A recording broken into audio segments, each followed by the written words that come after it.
Let's get this thing started. Jordan, what's his off season been like for you, and what type of shape do you feel like you're in now compared to the end of last season? Definitely improvement, man.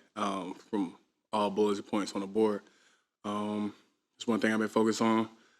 Just getting better. I said the same thing last year for my rookie year. I wanted to get better every year, and I'm finding ways to improve that. Obviously, stepping into a much larger role than I was last year, and I know what's expected of me. But in terms of just being in my best shape, I'm getting in the best condition of my life. So that's just not from me. That's from top down, from the D-line. That's the standard that we demand from each other. So if you look over there, practice, we working, we running, we getting after it. So definitely, we can always improve. I'm not going to sit there and stop. I'm not comfortable where I'm at, but I'm definitely, improving, definitely improving. How'd you go about changing your conditioning? Was it something that you focused on more than you had in the past? Yeah, it's just diet. Really just diet. Cutting out the juice and shit. Or cutting out the juice and stuff. Yeah, but like stuff like that, just making minor changes to lifestyle, being more active in my lifestyle. If I have a day off, making sure I do something active, where that's walking outside, going outside, getting into backpacking now. So, just going on little hikes and stuff like that, trying to be more one with nature and stuff like that. Just little stuff to get me outside. Don't want to be sedentary, don't want to sit inside all the time when I have free time. Know I should be doing something, improving, whether that's watching film, doing stuff like that. If you're going to sit there and watch TV, watch 15 minutes of film before you start watching TV. Just little stuff like that. Did you lose actual weight, a number, or did you just get more tone? Get more lean. Yeah, I'm 350 right now. That's pretty much where you were last year. Pretty much. Well, I was a little above last year, but 350 now. But obviously, it looks a lot better than how I did last year. And I feel a lot better than I did last year. And, we just continue on. We got a plan here. And we just keep on working. Do you think you'll be able to handle the significantly more snaps per game? Definitely. I'll be able to answer the call. I know it's required of me. I know Vic is leaning on me. I know the D-line's leaning on us. So I definitely think that I'll be able to handle it. That's what I'm working for. Nobody's coming to save us now. So, we got to put the load on our backs. And that's coming from, me, Jalen Carter, Milton Williams, Marlon. It's just everybody. We got more that's expected of us, so we have to go out there and show it. It's your first all season without. You mentioned Vic a little bit. What's been his feedback, and what has he tried to impart to you and Jalen now that Fletcher's not here? Just be ourselves, really. We love Fletch. Grateful for him. He led the way. But Vic coming in with a new scheme, a new defense, and fortunately, it's something that me and Jalen played before. Old school. I'm sure you heard that all the time. He's old school, so he don't give a damn. We running. He expects us, everybody that's on the field, he expecting us to be on the field for as long as we can. So, we just know that he wants us to be out there. And, if you're going to be a player, you're going to be a dude, you want to be out there and you want to play. So, I want to be that dude, so I want to play. Obviously, I'm sure everybody that's on the field wants to make plays and stuff like that. And the only way we could do that is just being on the field. So. He's your fourth defensive coordinator in 3 years. How is he different personally than the other guys you've had? No. There's no. And I hope y'all can bleep that out. But, it's really no BS with him. It's straight ball. Some people like it for better or for worse. I play with all types of coaches from high school, college. Kirby Smart's the worst of the worst, so not the worst of the worst, but he's, you're going to eat. He's old school. You get what it's expected on. It's a job to do. You got to do your job. If you don't do it, then it's a miss. So, it's even from, Coach Clint, detail-oriented. If we mess up on the details, we got to go again. And it's not just saying, you getting that extra rep, you're just doing it just to do it. You're doing it for improvement. You're doing it to make sure that you get it down, you get it right. And if we get it right, you do it right. If you do it wrong, you do it wrong. So it's either one way to do it, and that's just to do it correctly. Along those lines, I guess, what has he told you he needs from you, from this offseason and going into next year? Being at my best and being an anchor to the defense. Making sure I get that middle line. I want to make sure that middle is locked down. Alongside, whatever scheme we playing, 3-4, 4-3, it doesn't matter. If I'm on the field, I want to make sure that I hold it down. And, it's really just setting the wall, setting the wall for the linebackers. That's what I've been doing. So I'm definitely excited for that. I'm sure the linebackers are excited to have guys like us in the D-line room to hold up. But at the same time, we also athletic enough, we know, and we smart enough that we can make plays on our own too. So, we just complementary football. We just making sure that we playing in our right scheme, and then whatever happens, be an athlete. Pass rusher, how are you What now? kind of adjustment will be not to have Fletch to lean on? Not much of an adjustment. Well, it is an adjustment. I ain't gonna sit there in front. I mean, Fletch's my guy. So, but at the end of the day, he's not here anymore. It's us. So we can't sit there and think about, if Fletch was here, blah, blah, blah, if Fletch was here. And we love him. God knows we love him. But, at the end of the day, we have to go out and we have to make sure that we put our best foot forward and we continue that. And like I said, nobody's coming to save us. So what you going to do? What we going to do? So. As a pass rusher, how are you now compared to the past 2 off seasons? As a pass rusher, how are you now compared to the past 2 off seasons? I'm improving, and I'm loving it.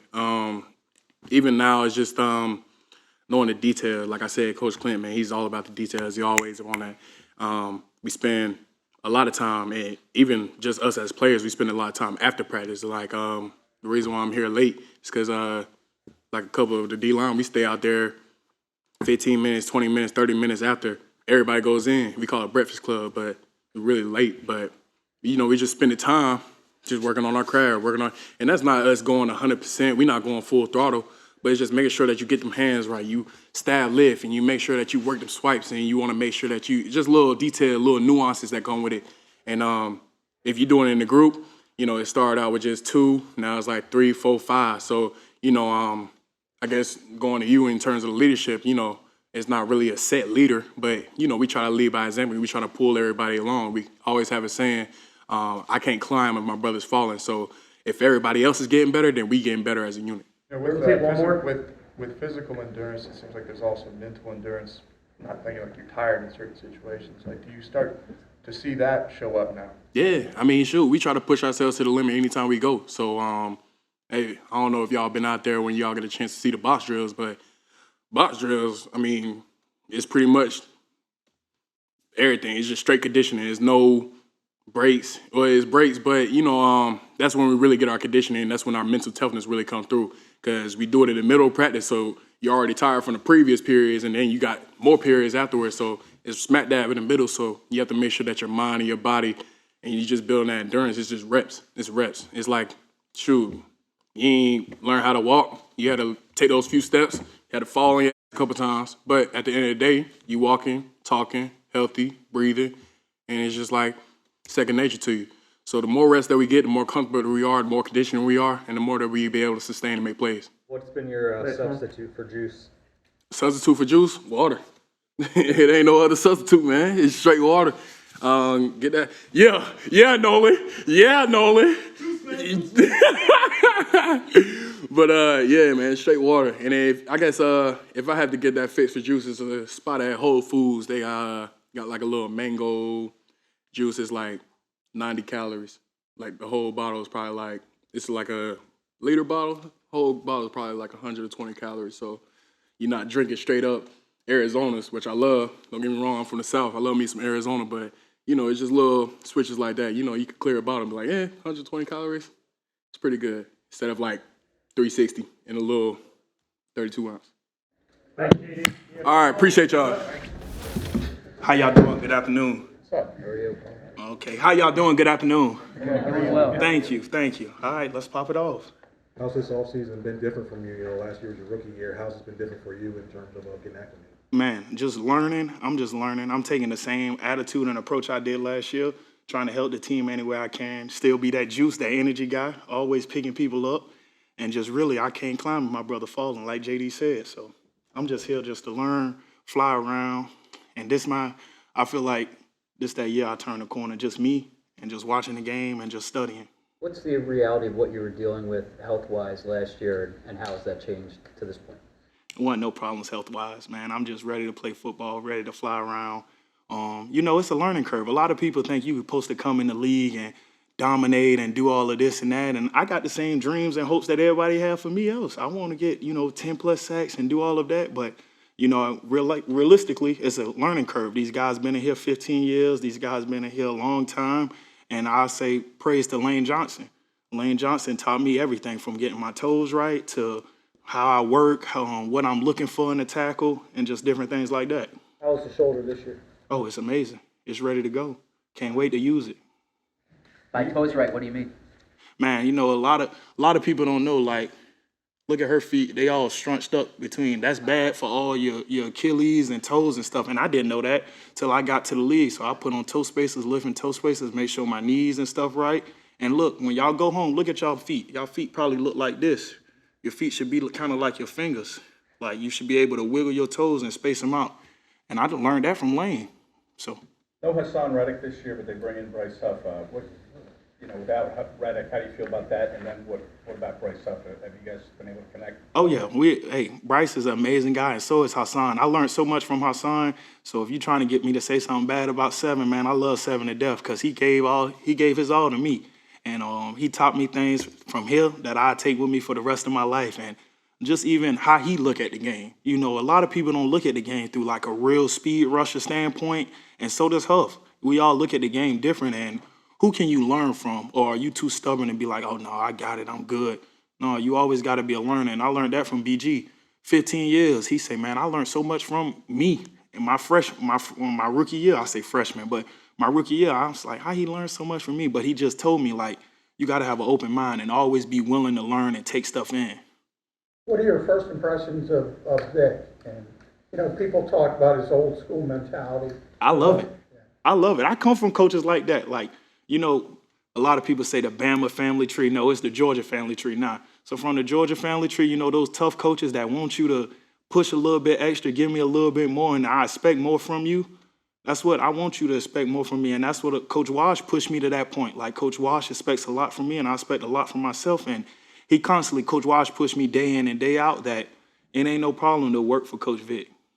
So just to clarify, you didn't need any scope or anything on your shoulder, and you feel like it's 100%, and you're able to do everything. Ready to go. You want me to lift my hand up and see? I'm just playing with you. I'm just playing with you. Like it was an issue last year at times. Hey, man, we all struggle with our own battles internally, but, hey, it's ready to go, though. What do you think was the toughest adjustment for you last year? Maybe something that you didn't quite expect to be as tough as it was, maybe? Man, I say it was the speed of the game, looking at too much, seeing too much, not seeing enough. And I just remember what BG told me, man, you see a little, see a lot. See too much, you don't see nothing. So that's one thing that I'm going to just try to hone in on this year. Just focus on my keys, my line, my get off, just being on my stuff, being on my 2x2, and just focus on things that I can control. How about in terms of physically, you know, the jump between year one and year two? Sometimes physically guys get a little bigger, a little stronger. They know more about nutrition. Have you been able to kind of change your body in any way to kind of withhold? Oh yeah, I'm coming in this year 245. I was about 238 last year. I was on the heavier side, but I'm gonna come in a little more bulky, and it wasn't because of, you know, people thinking, oh, no, I just want to get there, just personally, and me and Coach Wash talked about it, and he feel comfortable with that, and he said, as long as I keep my speed, we good. Both Nick Sirianni and Howie Roseman have talked about mentality, especially on defense. You just talked about being the juice guy. How have you approached that? How do you think that's important to what you have and going into next year? Man, I feel like I got to be the energy guy, one, because I'm young. Two, I do got a lot of juice, and I got something to give and for people to feed off me. Like, you may coming in with a bad day, but you're going to see Nolan smiling up and giddy and excited to be here. So what that's going to make you, man? Let's get with work. Now, if you come in here down and stuff all the time, then what you think the day going to be? It's going to be down and gloomy. You're going to hate being here. So why don't you just flip it? Just have a great attitude every day, come in ready to work, smiling. That's why when I say good morning, I expect people to good morning. Y'all should want to be here. Y'all are our media group. Y'all help us get the word out. So that's all I got to say about that. You played some off-ball linebacker last year, select plays here and there. Is that something you think will still be in the cards? Hey, whatever I come in on Monday and whatever they tell me to do, I'm going to do it to my best ability. One, because I love football, and two, because I love the Eagles in Philadelphia. Do anything for this city. If it's playing off the ball backer, I'll do it. If it's playing on the ball backer, I'll do it. So it really don't matter to me. Football is football at the end of the day. You got to go fly around and hit somebody dead in their shit, no matter if you on the ball or off the ball. Before you got up here, you heard Jordan speaking to us.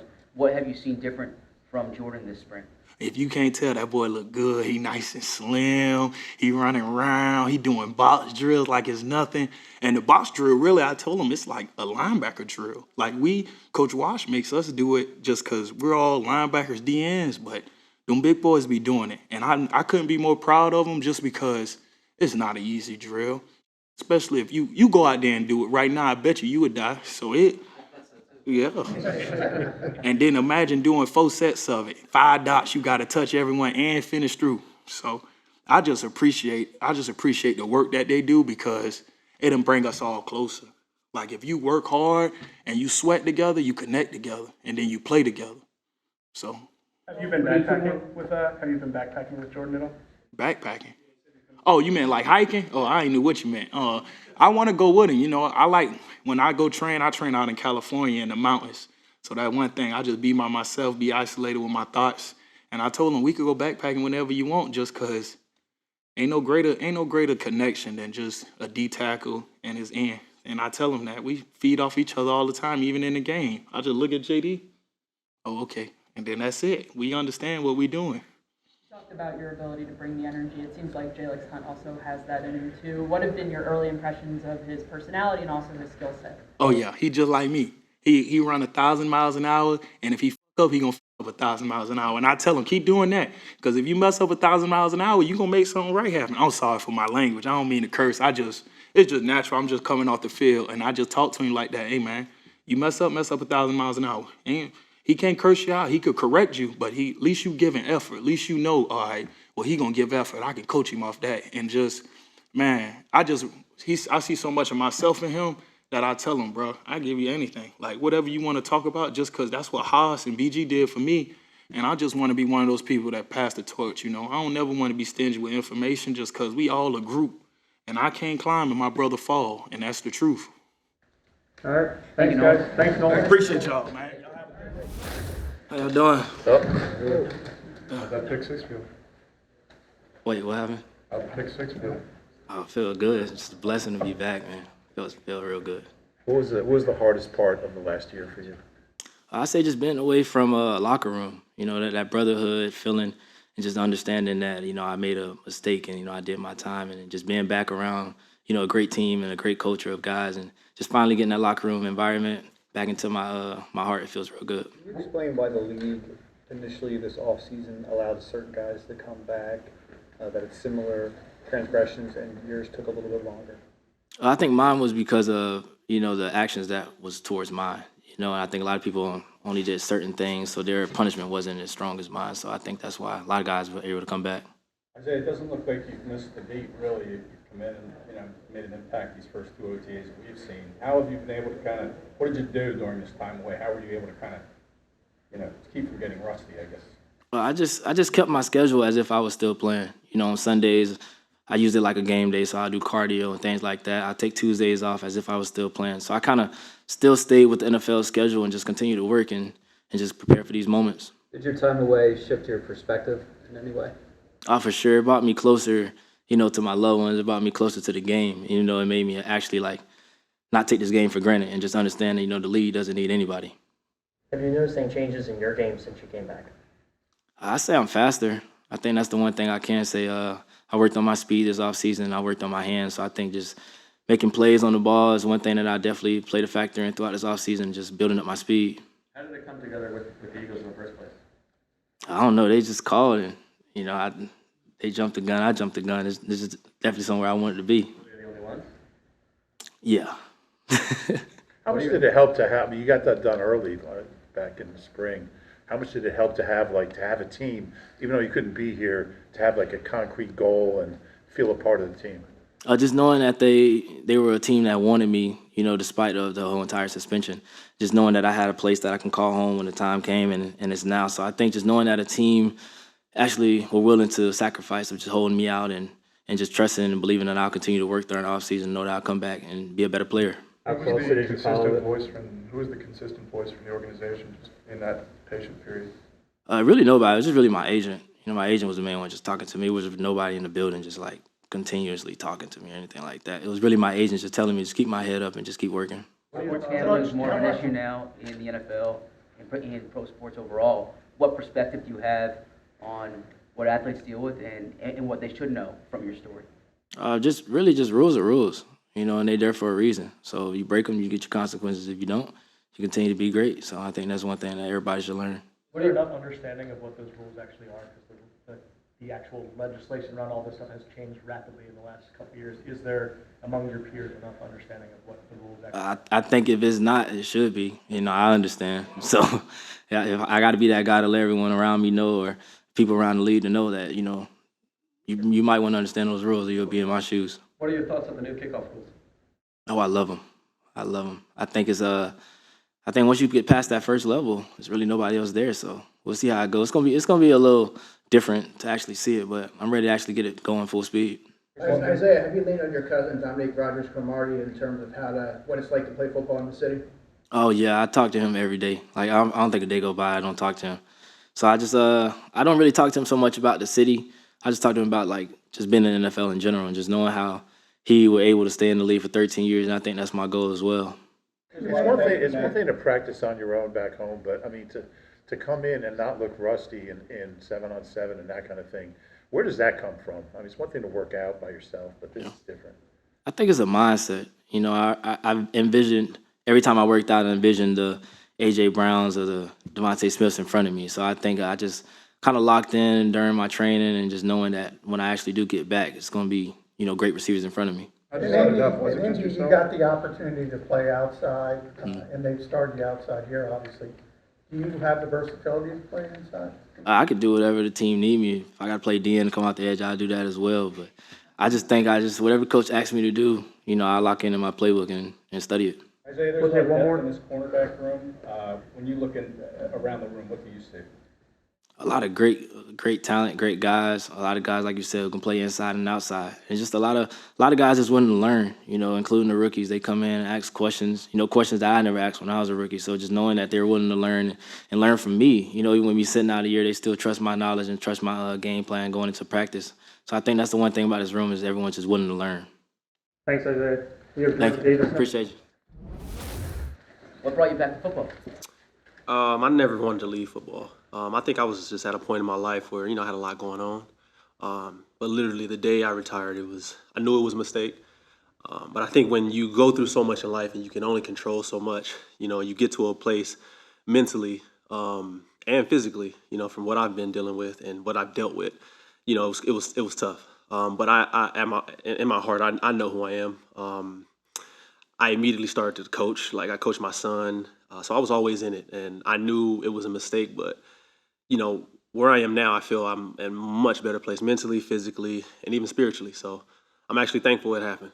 John, it might be a little humbling maybe to have to come to a tryout situation and show what you can do. I mean, how did you approach, you know, your first chance here to make it back into the league? Oh, you look at it like this. Well, in my situation, I was a top 10 draft pick, and we all talk about it all the time. Like, man, if we ever get to the point where we have to try out, we'd probably be done. But then you get to that point, and you're like, you don't have no other choice. And when I got the opportunity, I was probably the happiest person on earth. Me and my son, you know, just sitting there being, you know, I was just grateful and thankful. And when I got here, you know, I was happy to be here. So it wasn't more so, you know, it's a rookie mini camp. I was looking at it this way. It was an opportunity again for me to play football again. So that's what I seen. It could have been a Eagles Canadian tryout. I would have been there, you know, happy and willing and able. How did you get from the point you were at when you retired to where you are now? How did you navigate that? As far as what? Well, you said you weren't in a good place, and you feel like you are now. How did you get here? I feel like there's a lot of different things. I think when you get in a point where you feel like you're at your lowest, you get a chance to see everything for what it is. And then you get to kind of look around and see your surroundings. And I can tell you that my environment wasn't great. You know, so you kind of gotta hone down and, you know, pay attention to what matters to you and what's real. And I got to see my son every single day. And I think that changed my life because it just let me know that I don't have anything to worry about. I'm blessed and I have everything in front of me. And I'm young, I feel young. I haven't played that much football. So I just got to a point where I was just sitting there thinking every single day, how do I change my mentality? How do I change my mindset?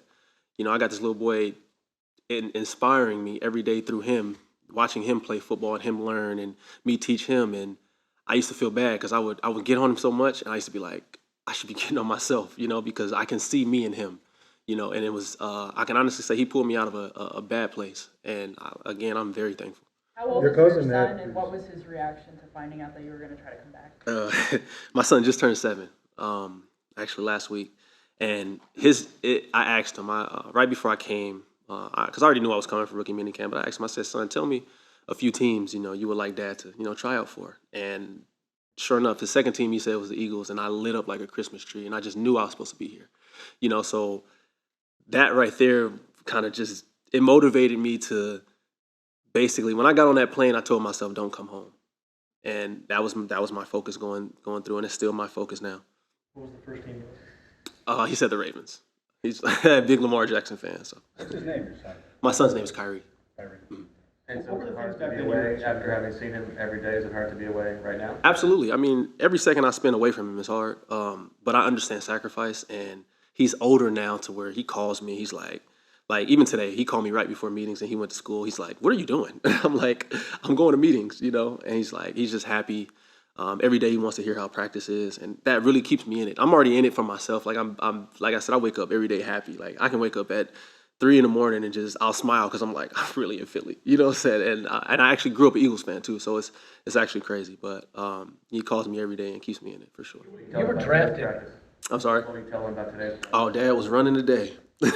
I'll just tell him. Today, I feel like today was a good day. I think I'm starting to kind of get the offense more, and I'm getting to focus more on the details, and I'm getting in there more. So I feel better each and every day. What do you think you showed the Eagles in that tryout, and what do you want to show over the next few weeks and then in training camp?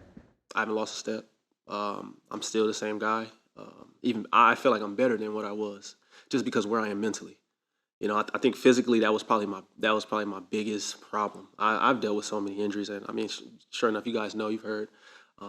But I think what was hindering my success was my mental. But because of how I was feeling physically, so tying all that together, I think it kind of put me in a bad place. But where I am now, like I don't see myself in a bad place at all. So You were drafted in this city, right? Absolutely. Okay. Do you have any recollections of what that was like?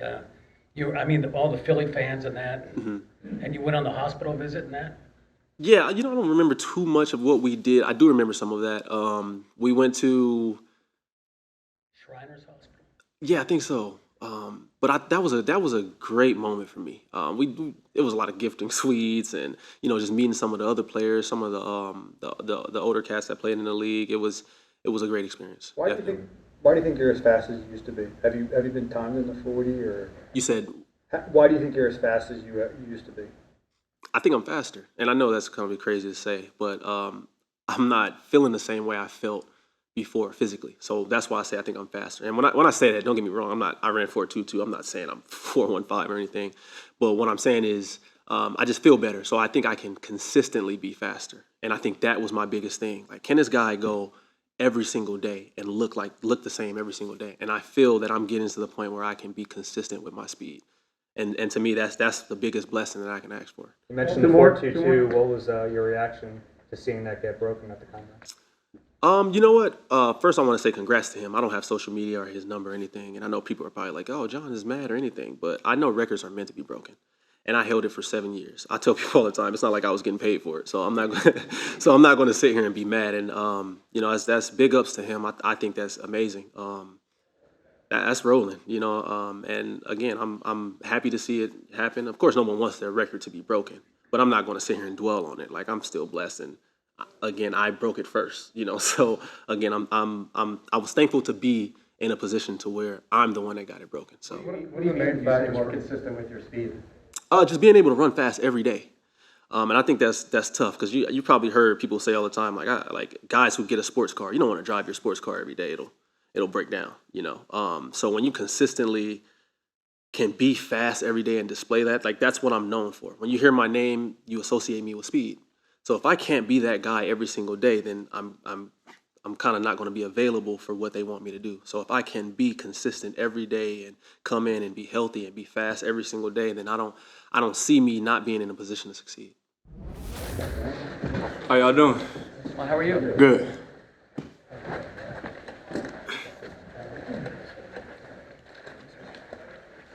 What made you decide to sign here? What led you coming here? Yeah, I think the familiarity with Nick, obviously, him being the OC in Indy when they drafted me, having a familiar face always helps. I was taught as a young age, never burn bridges. You never know what door might open later in life. And, that was kind of that opportunity for me. Him having known me knowing him. Obviously, Kevin Patullo as well, J. Mike, even Amo, because Amo was helping out with the receivers when I was a rookie. So just having familiar faces definitely led in my decision to come here for sure. Is it weird to see Nick now as head coach from what you doing like that? Yes and no. Obviously, he's got to be more vocal as a head coach and always in front of the team. But even when I was in Indy with him, you kind of just seen it trending that way that he would get a head coaching job at some point. Just the way he kind of went about business. Obviously, succeeding in offenses there in Indy. So it wasn't a surprise to have him get that opportunity, but it's definitely a little bit different, like seeing him up front all the time. It's cool though. Is there anything different about him that you've noticed? No, I get asked that question a lot, and that's the one thing I can say about Nick. Like he's the same person from the first day I met him to now. No matter what his job title is, like he's the exact same person every single day, and you got to respect that, especially when a guy moves up in the ranks for sure. Hey, after being with Isaiah Rodgers in Indy, what can you tell us about his game? And for a guy who hasn't played in a year and a half, what have you seen from him? Well, just knowing him and obviously seeing him out there, he's not really missing a beat. You can tell he stayed in shape.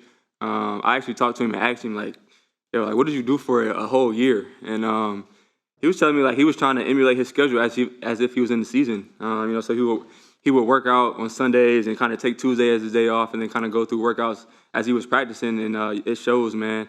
But he's a skillful player, smart, instinctive. He's got all the athletic ability in the world, and I think he'll be a great piece to the team. Parris, your opportunity on this team is, I think, your third team, right? I mean, how do you view this opportunity, 1-year contract? How are you looking at your situation? Yeah. To be honest with you, man, my career to this point, it's been a lot of ups and downs. I tend to harp on the downs more than the ups. But another opportunity is all I need. At the end of the day, that's all I wanted. I'm just a guy that's going to try to make the most of the opportunity whenever it comes, whenever it shows. And, I take pride in that. Obviously, the number of opportunities wherever you are may be limited, but that's why I say you got to make the most of them. And each and every day, man, I'm just trying to get better at my craft, being a better teammate, being a better person, all the intangible things. And like I said, when the opportunity comes my way, I just want to make the most of it. Harping on the downs instead of the ups, is that a conscious decision, or is that something that just kind of happens? I think a little bit of both. I think just the guy that I am, my competitive nature. Obviously, I love to compete with others in this game, in this sport, but I compete with myself a lot. And obviously, some of my downs have been things I haven't been able to control. Obviously, talking about injuries and things of that nature.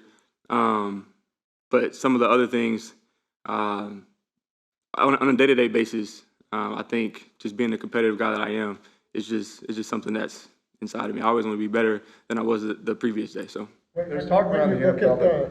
When you look at the speed in the room with you and also John Ross, I mean, what have you noticed about that, especially you and John Ross? Yeah, I mean, you can look out there on the field, man, and flying around trying to make plays. And for me, and I'm sure John as well. Like every time you're on the field, you just want to put that speed on tape. No matter if you're the number one read in the play or the last read in the play, you always just want to put that speed, on tape. And obviously, the quarterbacks to see that, the coaches to see that, and hopefully more opportunities come from that. Just always going hard. There's talk around the NFL that they might want to shift the workouts to late June or late July, thinking about like injuries and prevention towards that. And some have talked about how off-season schedules for players, what that looks like. What are your thoughts on that? What do you consider? To be honest, I haven't really put much thought into it. I feel like now, like I'm year 6 in the league, I kind of gotta not kind of, but I have a pretty good routine of, how I schedule my off season in terms of dates and, report dates and all that stuff like that. But shoot, if they're willing to push it back, like, I'm not gonna be mad, because that kind of just gives us more time, obviously with our families, and kind of doing the same things, just working out. Like the first 2 weeks of OTAs is kind of just working out and training and stuff like that, which, I mean, we're kind of doing already, you know what I mean? But then I see the side of it coming in when we do, because got a lot of new faces, guys that you signed in free agency, and then obviously the draft. So I mean, it's not a bad thing that we come in when we do, because guys get to kind of be around each other, know each other, and create that bond early on. You mentioned the injury history for yourself. Do you think that schedule shift would help in terms of injury recovery and streamlining that to the season? I mean, yes and no. Speaking personally, I feel like a lot of my injuries have been things out of my control. I feel like I've had a lot of freak injuries. And, can prevent, I don't know. But I mean, more time off, more rest, more recovery. I mean, if you're doing it the right way, then it's definitely beneficial, for sure. Second round back in 19, the Eagles were very interested in you. What do you remember from that period, that process? Yeah, it's actually funny, because I took a top 30 visit here, and I remember my visit vividly, coming in, like, just really loving the place, loving the staff, loving the people, especially, like, just having like conversations with Howie, and just kind of just being in the building. Like, it felt right to me. And I remember, like, going home after my top 30 visit, talking to my girlfriend, wife now, and my mom, like, was like, dang, I really like the Eagles. And that was kind of one of my teams, like, going into the draft. Like, I thought that I might be here. And I know that there's been talks that, it almost happened or whatever. But I mean, in hindsight of things, like, things always work out how they're supposed to be. And, now I'm here, so I don't know if it was meant to be like that. Obviously it was, but, now I'm here, so. With the new offense being installed here, do you feel that it levels the playing field for you with your competition at all? So I think, obviously, with Kellen being here, at the end of the day, for me, like, football is football. And obviously, like I said, like, being with a familiar face, and Nick, so working with him and kind of, like, knowing what he's done in the past, and then obviously Kellen being a different dynamic. The good thing is, like, a lot of that stuff is similar, just different terms and different names. So for me, it's been very easy to kind of just be in here and get in the offense and understand it. So, yeah, I think that's a credit to another reason why I came here, just knowing Nick has some type of hand in the offense with Kellen. So it definitely helps me. What about your impressions of Jalen Hurts so far? What do you Can you say that again? Impressions of Jalen Hurts so far. Yeah, shoot. So I remember when I first, like, agreed to terms to come here, the first person I got a text was from Jalen. And he was basically just saying, like, excited to, have you here. He said he kind of watched me from afar, just knowing that I was a speedy guy, good player, whatever. But just, that meant a lot to me, for him to reach out, during that time. And since I've been here, man, he's been nose down, like, just works hard. He's a great leader. Just kind of his presence, his aura, it just speaks volumes of the player he is, the leader he is, the person he is, man. And he's just grinding to get better each and every day. And, when you're in a building with a guy like that, you just want to play for them and want to get better with them. So. The injury prevention front, do you notice that the way that they do things here is different than the other places you have been? Yeah, so I would say that they are very, very, very detailed. Like, Fernando and his team, they're, like, super, super detailed. Like, even today, like, we got these little things where we kind of rate our soreness from the prior practice and things like that. And talking with Steph and the nutritionist, just about plans and all that stuff, like, they're very, very detailed. And I've been in places where it's been like that, but I think this is kind of a step up, just how they're so attentive to those things, and I think it's definitely beneficial to the players, for sure. You mentioned Nick a couple times as far as why you came here, and even Kevin and Jason, but having AJ and Devontae in that room as a fellow receiver, how does that, do you sort of envision getting a lot of one-on-ones? Yeah, man, to be honest with you, like, looking at the room and looking at the situation, it's like I'm blessed to be with two of the best receivers in the game. And from the outside looking in, like, the question is, why would you go there? They already got these guys. But I'm like, man, I want to be around greatness. Like, I want to be in there and be with these guys and work with these guys and learn from these guys. Obviously, me and AJ came in together. Devontae came in a year after. And so, like, I've known AJ prior because we trained together for the combine and all that stuff.